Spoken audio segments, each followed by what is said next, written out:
Di situnya udah belum? Nah, Nah, udah. udah, mulai Rido. Mulai ya. Bismillahirrahmanirrahim. Assalamualaikum warahmatullahi wabarakatuh. Waalaikumsalam warahmatullahi Waalaikumsalam. wabarakatuh. Sini kami dari kelompok 4 akan presentasi tentang rekrutmen dan seleksi, yaitu di mana ada anggotanya. Yang pertama itu saya sendiri, Next. yang kedua itu ada Rianti, terus ada Nadia Nazwa, terus yang terakhir itu Astu. Oke, lanjut slide. Nah, yang pertama itu ada definisi rekrutmen dan seleksi yang akan disampaikan oleh Nadia. Oke, terima kasih kepada moderator. Jadi teman-teman, di sini saya akan menjelaskan apa sih yang dimaksud dengan rekrutmen dan seleksi.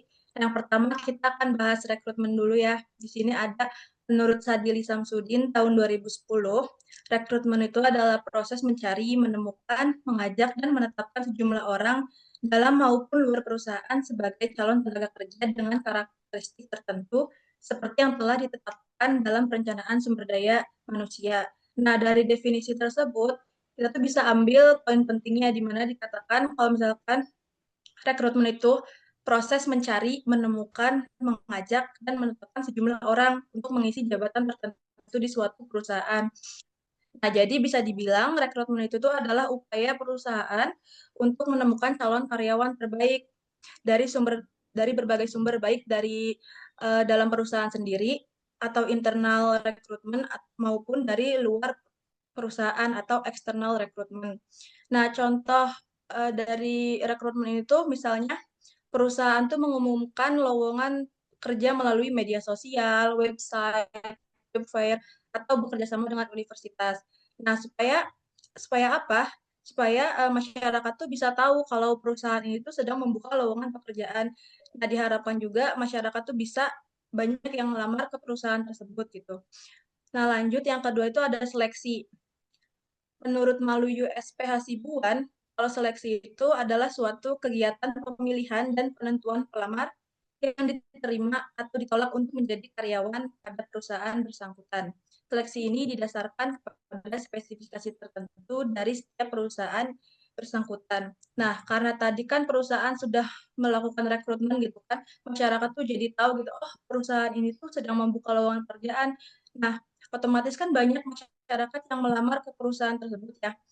Dan perusahaan juga nggak mungkin nerima semua masyarakat yang ngelamar ke perusahaan tersebut gitu.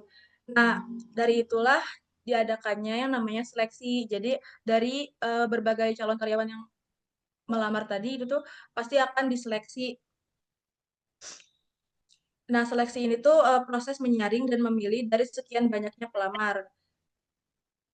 Siapa yang paling sesuai dengan kriteria dan kebutuhan perusahaan, nah itulah yang dipilih. Nah, dalam proses ini tuh perusahaan biasanya melakukan beberapa tahap, seperti contohnya kayak seleksi administrasi, terus tes kemampuan, wawancara, sampai tes kesehatan. Nah, jadi secara sederhananya bisa disimpulkan ya bahwa rekrutmen itu adalah proses menarik sebanyak mungkin pelamar yang berpotensi, sedangkan seleksi adalah proses menyaring kandidat yang terbaik dari pelamar yang ada. Nah, kedua proses ini tuh berjalan berurutan dan saling berkaitan. Kalau misalkan tanpa rekrutmen yang baik, perusahaan tuh tidak akan mendapatkan kandidat yang berkualitas. Pun begitu pun dengan tanpa adanya seleksi yang efektif, perusahaan nggak akan dapat calon karyawan yang sesuai dengan kriteria yang dibutuhkan oleh perusahaan tersebut. Segitu dari saya, kembalikan lagi kepada moderator.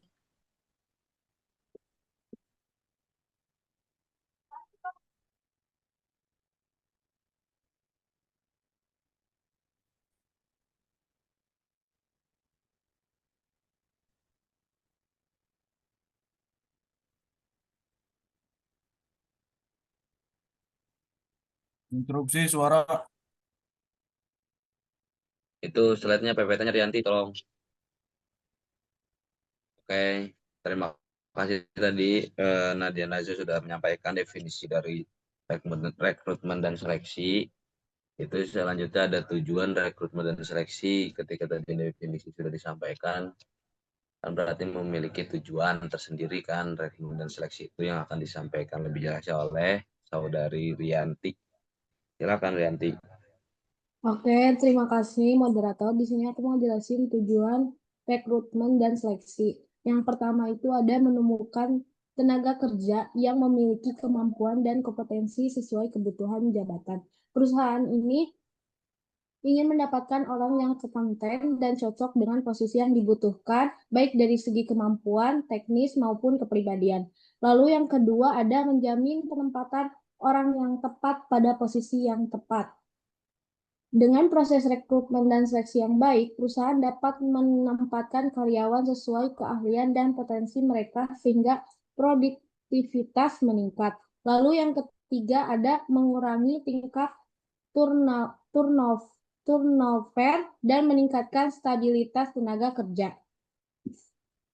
Jika karyawan yang direkrut sesuai dengan pekerjaan dan lingkungan kerjanya, maka mereka akan lebih betah dan loyal sehingga pergantian karyawan dapat ditekan. Lalu yang keempat ada mendukung pencapaian tujuan organisasi melalui peningkatan kualitas SDM. SDM yang unggul merupakan kunci keberhasilan organisasi. Proses rekrutmen dan seleksi membantu perusahaan mendapatkan sumber daya manusia yang berkualitas untuk mencapai target organisasi. Oke, sekian terima kasih. Saya kembalikan lagi kepada moderator. Oke, terima kasih Rianti sudah menyampaikan tujuan dari rekrutmen dan seleksi. Oke, slide selanjutnya.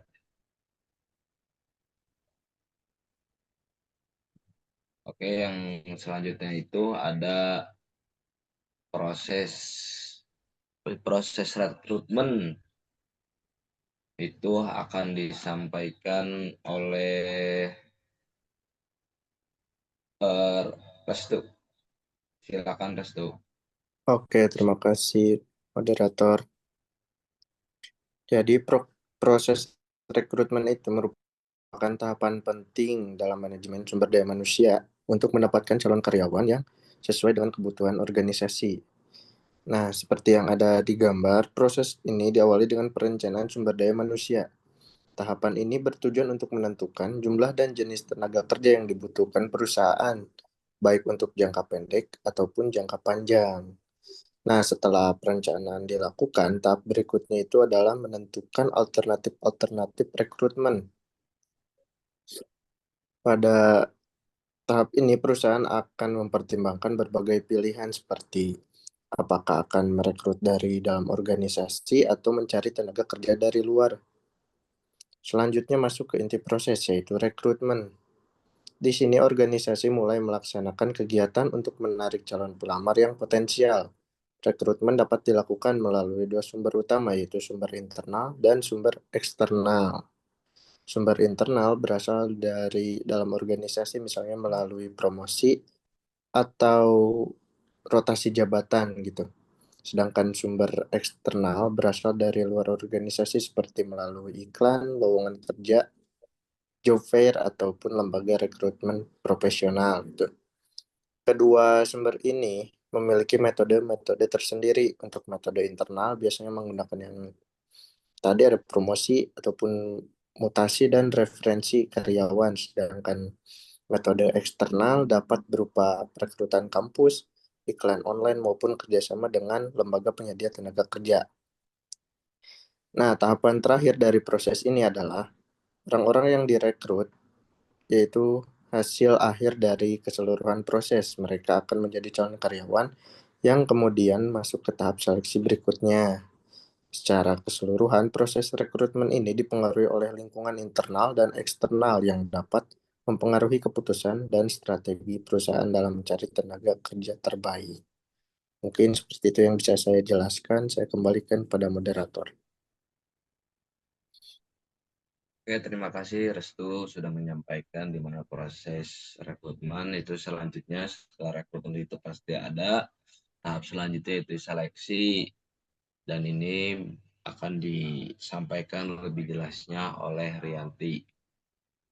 Oke, terima kasih moderator. Di sini aku mau jelasin tentang proses seleksi karyawan. Proses seleksi karyawan merupakan tahapan penting dalam manajemen sumber daya manusia yang bertujuan untuk memilih calon karyawan terbaik dari sejumlah pelamar yang telah mengikuti proses rekrutmen. Seleksi dilakukan agar perusahaan memperoleh tenaga kerja yang sesuai dengan kebutuhan jabatan, memiliki kompetensi, keterampilan, serta kepribadian yang cocok dengan budaya organisasi. Setiap perusahaan memiliki prosedur seleksi yang mungkin berbeda satu sama lain, namun secara umum tahapannya hampir serupa. Tahap pertama dalam proses seleksi adalah penerimaan pelamar, yaitu ketika perusahaan menerima berkas lamaran dari calon karyawan, setelah itu dilakukan seleksi administrasi, yakni pemeriksaan kelengkapan dokumen seperti ijazah, riwayat hidup, pengalaman kerja, dan kualifikasi pendidikan. Apabila pelamar lolos tahap administrasi, maka dilanjutkan dengan wawancara awal atau wawancara pendahuluan yang bertujuan untuk mengenal minat serta kesesuaian awal pelamar terhadap posisi yang ditawarkan. Tahap berikutnya adalah seleksi pengetahuan umum dan keterampilan. Skill test yang digunakan menilai kemampuan pelamar dalam bidang yang relevan dengan kerja yang dilamar. Setelah itu dilakukan tes psikologi untuk menilai aspek kepribadian, kecerdasan, kemampuan berpikir logis, dan kesesuaian karakter pelamar dengan nilai-nilai organisasi. Kemudian pelamar juga akan menjalani tes kesehatan untuk memastikan kondisi fisik dan mentalnya mampu mendukung pelaksanaan tugas dengan baik. Setelah semua tahapan tersebut, pelamar mengikuti wawancara akhir yang biasanya dilakukan oleh bagian personalia atau pimpinan perusahaan. Wawancara ini bertujuan untuk mengkonfirmasi hasil tes tersebut serta menilai kecocokan pelamar secara keseluruhan. Berdasarkan hasil akhir seleksi, perusahaan akan memutuskan apakah pelamar diterima dan ditempatkan pada posisi yang sesuai atau ditolak karena belum memenuhi kualifikasi yang dibutuhkan. Dengan pelaksanaan proses seleksi yang sistematis dan objektif, perusahaan dapat memastikan bahwa tenaga kerja yang direkrut memiliki kemampuan, kepribadian, dan komitmen yang sesuai untuk mendukung tercapainya tujuan organisasi. Sekian, terima kasih. Saya kembalikan lagi kepada moderator. Oke, terima kasih Rianti sudah menjelaskan dan mengungkapkan mana proses seleksi itu seperti apa sih. Selanjutnya itu ada faktor-faktor yang mempengaruhi rekrutmen dan seleksi, yang itu juga akan disampaikan oleh saya sendiri. Yang pertama itu ada balas jasa yang diberikan. Apa sih itu? Jadi organisasi atau perusahaan itu mampu membalas jasa yang cukup besar. Ketika bisa membalas jasa yang cukup besar juga, maka pelamar pun banyak yang melamar gitu. Semisal PTA membuka lowongan 2.000 pekerja gitu. Nah, itu kan banyak ya. Pasti pelamarnya pun banyak juga kalau misalkan kayak PTB membuka lowongan yang diterima cuman hanya 10 orang. Nah, itu pun berpengaruh tuh. Pasti yang melamar pun akan sedikit. Terus yang kedua itu ada status karyawan. Jadi setelah pelamar itu melamar untuk perusahaan, pasti kan dia tuh apa ya, harus memiliki kepastian lah di perusahaan ini dia mau jadi apa gitu, statusnya sebagai apa, sebagai di bidang keuangannya atau di mana-mana lah gitu. Intinya sudah memiliki status karyawan yang jelas gitu. Terus ketiga ada kesempatan promosi. Jadi di kesempatan promosi ini organisasi tersebut sudah baik, khususnya promosi berjalan lancar, maka akan sangat berpengaruh terhadap para pelamar kerja. Jadi promosinya itu banyak lah gitu, nggak hanya di satu platform atau di banner-banner aja gitu. Jadi promosinya secara apa ya, langsung dan banyak gitu, dari offline pun ada, misalkan dari banner-banner tuh di pinggir jalan, terus dari sosial medianya pun ada gitu. Terus keempat ada metode penarikan. Jika rekrutmen diumumkan secara luas, maka pelamar akan banyak yang memasukkan lamaran kerja perusahaan tersebut. Mungkin ini sama tadi, sama yang poin nomor 3. Terus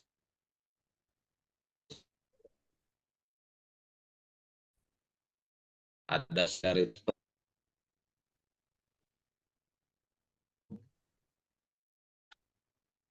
perusahaan yang memang terkenal sama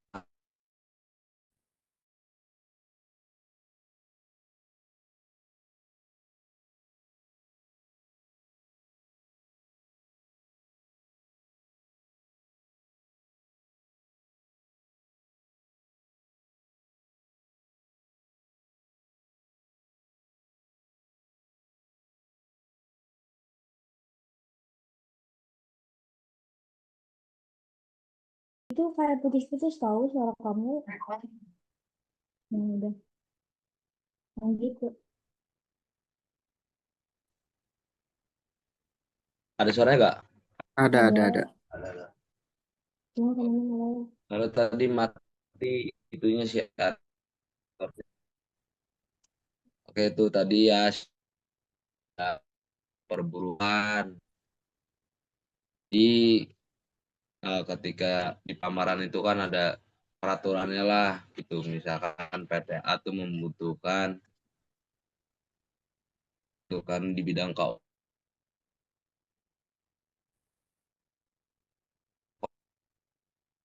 keakuntansian. Nah, jadi itu di peraturan itu dijelaskan uh, uh, membutuhkan karyawan dengan keahlian di bidang keuangan minimal IPK segini tuh biasanya kan ada, dengan sistem kerja seperti ini, terus dengan gajinya segini gitu. Nah, itu pun mempengaruhi itu proses rekrutmen tersebut. Kita ketika memang seimbang dengan jam kerja, sistem kerja dan gaji itu pasti banyak peminatnya. Terus yang terakhir itu ada penawaran tenaga kerja. Jika penawaran tenaga kerja banyak, pelamar akan itu tadi poin apa ya, satu lah itu. Jadi ketika pembukaan atau penerimaan itu banyak, di apa sih, pendaftar itu pun juga banyak gitu. Kayak sekian dari saya. Selanjutnya, slide selanjutnya Arianti. Oke, kita selanjutnya ada studi kasus dari PT Unilever Indonesia. Itu disampaikan sama Nadia. Coba. Oke, terima kasih pada moderator. Balik lagi ya. Nah, di sini tuh kita mengangkat studi kasus tentang PT Unilever Indonesia. Ya dulu, PT Unilever Indonesia itu merupakan salah satu perusahaan multinasional terbesar di Indonesia yang bergerak di bidang fast moving consumer goods atau produk kebutuhan sehari-hari. Mungkin kita juga sehari-hari memakai produk dari Unilever ya, contohnya kayak Rinsol, Lifebuoy, Sunsilk, dan masih banyak lagi. Nah, sebagai perusahaan besar dengan ribuan karyawan di seluruh Indonesia, Unilever tuh tentu membutuhkan sumber daya manusia yang tidak hanya kompeten, tetapi juga memiliki nilai dan budaya kerja yang sejalan dengan perusahaan.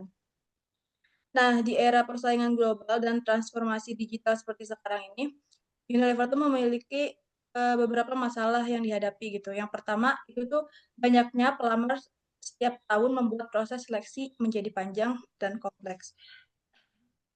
Nah, karena setiap tahun tuh pasti banyak ya yang melamar ke PT Unilever, jadi proses seleksi itu jadi panjang dan nggak efektif lah. Nah, kemudian PT Unilever tuh membuat strategi untuk menangani masalah tersebut, yaitu menggunakan digital recruitment platform, di mana proses rekrutmen itu dilakukan secara online melalui situs resmi dan platform LinkedIn. Nah, PT Unilever tuh mulai memanfaatkan teknologi digital dalam proses rekrutmennya, seperti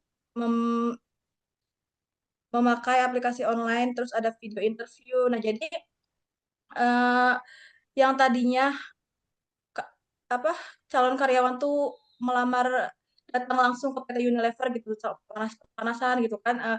Jadi prosesnya tuh gak efektif lah. Nah, sekarang tuh udah pakai digital atau lewat online pun udah bisa gitu, tinggal apply aja gitu. Nah, terus masalah yang kedua itu ada persaingan semakin ketat dalam mendapatkan talenta berkualitas di bidang pemasaran dan supply chain. Nah, untuk mengatasi tantangan atau masalah tersebut, PT Unilever tuh bekerja sama dengan universitas ternama di Indonesia untuk menjaring calon karyawan yang berkualitas. Dibandingkan gitu, PT Unilever tuh harus membuka lowongan yang terbuka untuk umum untuk mendapatkan calon karyawan yang bertalenta di bidang pemasaran dan supply chain. Udah aja gitu, PT Unilever tuh memilih untuk bekerja sama dengan universitas ternama di Indonesia. Itu tuh lebih efektif gitu karena udah tahu gitu, karena kan oh ini universitasnya udah sangat bagus lah gitu, akreditasinya segala macamnya. Jadi mahasiswa atau yang baru lulus pun kayak udah tahu gitu, pasti udah apa kompatibel di bidang yang dibutuhkan tersebut gitu. Nah, itu contoh dari proses rekrutmen dan seleksi ya, studi kasusnya. Cukup sekian dari saya, kembalikan lagi kepada moderator.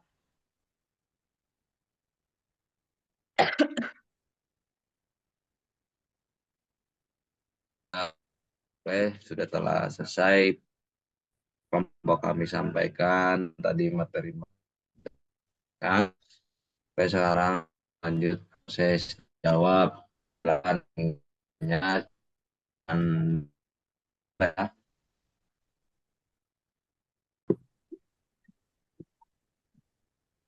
Oke guys, aku mau nanya, kalau rekrutmen udah serba online kayak di Unilever, emang bisa ya sistem digital benar-benar ngerti kepribadian dan etika kerja seseorang?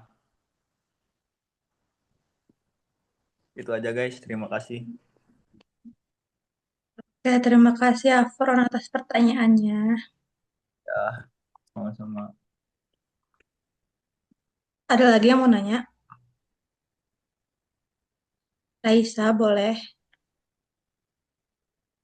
Aku mau nanya, menurut kalian dari kelompok kalian, bagaimana sih hubungan antara proses rekrutmen yang baik dengan tingkat turnover karyawan? Oke, terima Ya. kasih Raisa.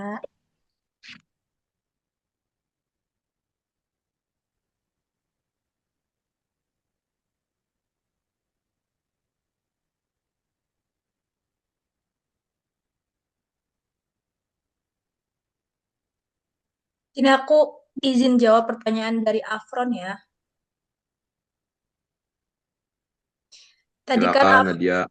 Tadi kan Afron nanya, emang bisa ya sistem digital benar-benar mengerti kepribadian dan etika kerja seseorang? Nah, jawabannya tuh bisa, tapi nggak sepenuhnya akurat gitu. Rekrutmen digital itu emang ngebantu proses jadi lebih cepat dan efisien, tapi tetap ada keterbatasan gitu, apalagi soal kepribadian dan etika kerja seseorang. Nah, kan kelebihan rekrutmen digital tuh kayak efisiensi waktu dan biaya, tapi kan ada juga gitu kelemahan atau keterbatasannya. Misalnya kayak AI itu kan belum bisa membaca emosi dan moral manusia ya. Terus risiko algoritmanya nggak sesuai itu kan besar gitu. Nah, karena itu perusahaan tuh tetap butuh yang namanya manusia ya pastinya. Biasanya di tahap akhir rekrutmen itu perusahaan tuh nggak sepenuhnya mengandalkan AI. Kalau misalkan tahap seleksi dari awal sampai akhir dia tuh udah memenuhi kriteria. Nah, biasanya di akhir tuh ada yang namanya wawancara, wawancara tahap akhir. Nah, biasanya kalau di tahap wawancara tuh harus datang langsung ke perusahaannya gitu, nggak bisa online gitu. Biasanya sih kayak gitu ya, kalau misalkan tahap wawancara akhir, bener-bener kayak, kan biasanya nanti ada negosiasi gaji, terus kayak penempatannya di mana, kerjanya tuh ngapain aja. Nah, itu kan dari wawancara tersebut tuh bisa eh, si HRD-nya tuh bisa tahu gitu kan, moral atau etika orang itu tuh gimana. Kayak gitu sih dari aku. Apakah menjawab? Oh iya, berarti nggak bisa sepenuhnya pakai AI ya? Ya, tetap harus ada ketemu langsung sama HRD-nya. Hmm. Cukup, cukup Nadia. Terima Oke, kasih. sama-sama. Oke, di sini aku mau jawab pertanyaan ini dari Raisa ya. Menurut kalian bagaimana hubungan antara proses rekrutmen yang baik dengan tingkat turnover karyawan? Jadi, proses rekrutmen yang baik berhubungan positif dengan penambahan tingkat turnover karyawan karena rekrutmen yang tepat menghasilkan kandidat yang sesuai dengan kebutuhan dan budaya perusahaan sehingga meningkatkan kepuasan kerja dan mengurangi pergantian karyawan. Sebaliknya, rekrutmen yang buruk sering kali menjadi akar masalah tingginya turnover, terutama jika karyawan baru tidak sesuai dengan posisi atau perusahaan dan akhirnya meninggalkan pekerjaan dalam waktu yang singkat. Ya, apakah terjawab Raisa atau masih kurang? Boleh dari yang lain boleh menambahkan? Cukup, cukup. Makasih ya, Rianti, atas jawabannya. Saya.